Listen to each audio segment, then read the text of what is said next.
Kalau misalnya dari harga, karena juga masih mahasiswa, mungkin ya lebih kadang ada rasa tertarik nih beli dari luar gitu sih. Kalau Cina takutnya nanti dia sudah nggak ngeluarin produk, nggak bisa beli lagi.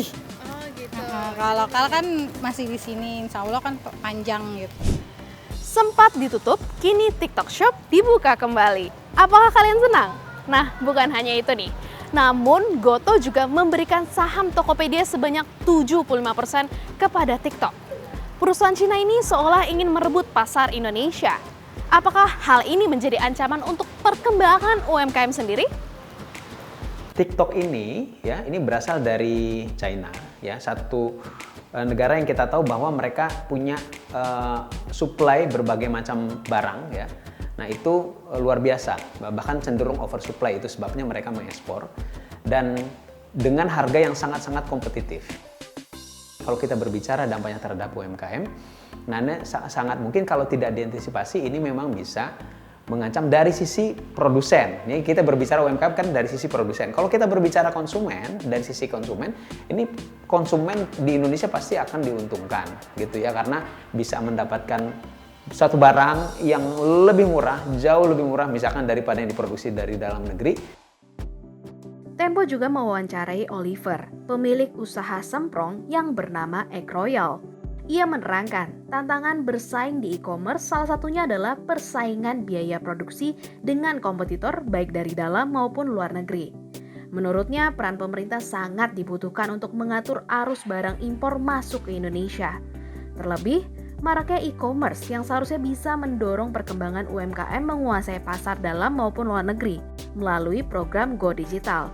Sementara pada faktanya, menurut data dari Kementerian Koperasi dan UMKM, 60 juta lebih UMKM yang terdaftar, namun baru 10 juta UMKM yang ditargetkan atau sudah mendaftar secara digital hingga akhir tahun 2023. Lalu, apa sebenarnya hambatan UMKM untuk bersaing di platform digital?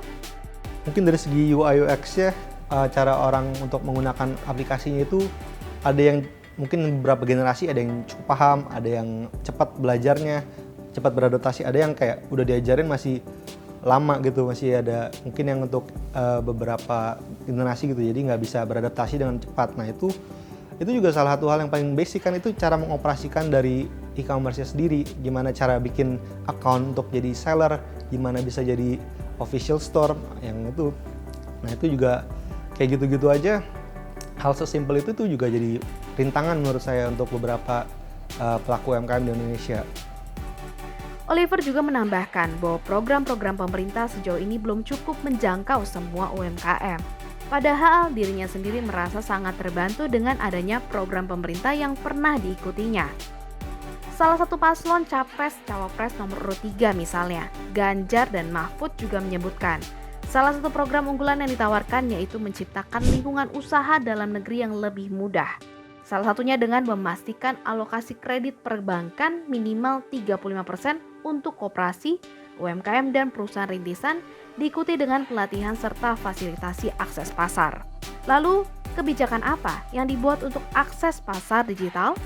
Kalau udah masuk ke ranah digital, ini bagaimana koeksistensinya antara jualan offline dengan jualan online. Mau siapapun pemainnya, itu yang harus kita bicaranya koeksistensi. Tetapi kembali lagi, kalaupun kita udah siap regulasi segala macam, salah satu yang kendala menghadapi UMKM Indonesia saat ini, balik ke 3 hal tadi. Permodalan, pembinaan, dan pemasaran atau penjualan. Kalau kita langsung ngomong soal penjualannya aja nih, umpamanya nih, regulasinya sudah sangat rapih. Kita bahkan bisa dibilang jadi benchmark dunia. Kalau UMKM-nya masih sedikit bagaimana? Hal yang tak kalah penting dari regulasi yaitu pendataan UMKM dan sarana pembinaan terhadap UMKM untuk masuk dan bertahan di pasar digital. Menurut Patria, untuk mendata UMKM, program KTP Sakti yang ditawarkan juga akan membantu pelaku usaha untuk terdaftar secara digital untuk mendapat bantuan dari pemerintah. Lalu, seberapa penting peran UMKM untuk kemajuan ekonomi negara kita? UMKM ini tulang punggung ekonomi Indonesia. Hampir 90% penyerapan tenaga kerja itu ada di UMKM.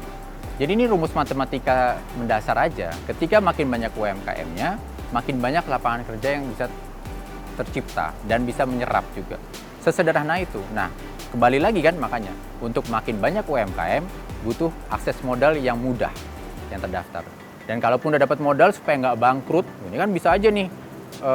Kita sudah banyak dengar cerita startup dapat permodalan 1,3 triliun dan segala macam, tetapi itu kemudian sampai sekarang kita nggak pernah dengar lagi barangnya, wujudnya nggak ada. Berarti harus ada pembinaan.